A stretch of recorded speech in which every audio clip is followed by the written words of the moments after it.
Hey guys, welcome to my Glaivier PVE guide. In this guide, we will focus on her AoE build, which you can use in Chaos Dungeons, Cube, Chaos Gates, or while you're leveling.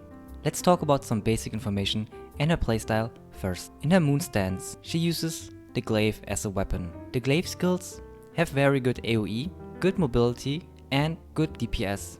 Most importantly, her synergy crit down skill is the blue skill. In the moon stance, you have access to 8 skills, while in the other stance, the sun stance, you only have 6 skills. Her usual playstyle is to use skills to fill up your identity bar. As you can see here, your identity bar has 3 levels. Switching to the other stance while having a certain level gives you buffs. If you only fill your identity bar to the first level, which is gonna happen now, you get more movement speed. The higher the identity bar is, the more buffs you get. So you always want to fill up your identity bar completely and then switch to the other stance. Let's talk about her blue skills first. Please note that the names are going to be different, but I will always include the skill picture on the right side and the tripods on the left side. Okay, let's go quickly over her mobility skills. You have Moonblade Fury at level 4. Get Swift Throw. Then you have Flying Blue Dragon. Also only get the skill to level 4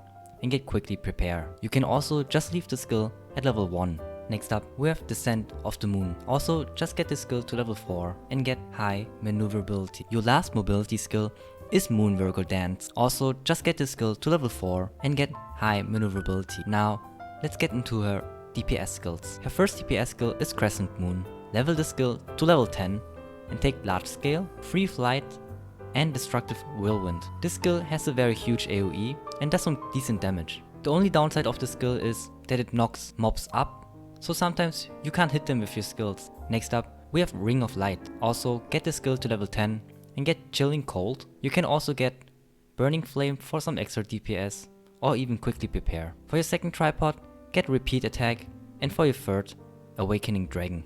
Next up, we have Eclipse Path. Also get the skill to level 10 and get either Quickly Prepare or Synergy if your identity bar does not fill up fast enough. For your second tripod, get Constant Threat and Lethal Damage. The third tripod will increase the damage of the skill by a lot against mobs. And for your last blue skill, get Piercing Light.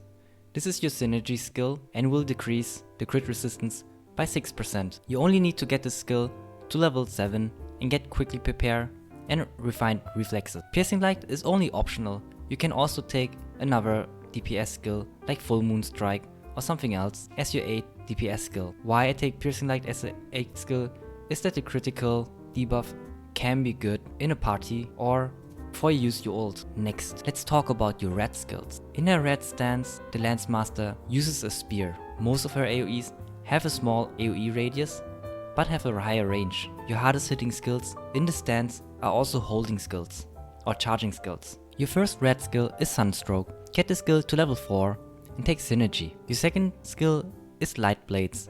You can either leave the skills at level 4 or also take Synergy. Your third skill is Scorching Wave. Get the skill to level 10 and get Quickly Prepare, Critical Threat, and Wild Beast's Eye. This skill is your main DPS skill. If you hit an enemy with the tip of the spear, then you will have a 100% critical rate. So it's really good to hit bosses with this skill. Next up, we have Solar Eclipse. Get the skill to level 10 and take Affected Area, Quickly Prepare, and Enhance. This is your main AoE ability in your red stance. Next up, we have Mantra of Dawn. This skill doesn't have a lot of uses in Chaos Dungeons, but can be used to just give you a shield when the boss does a strong attack. And lastly, we have Red Dragon Flight, which is also a decent DPS skill.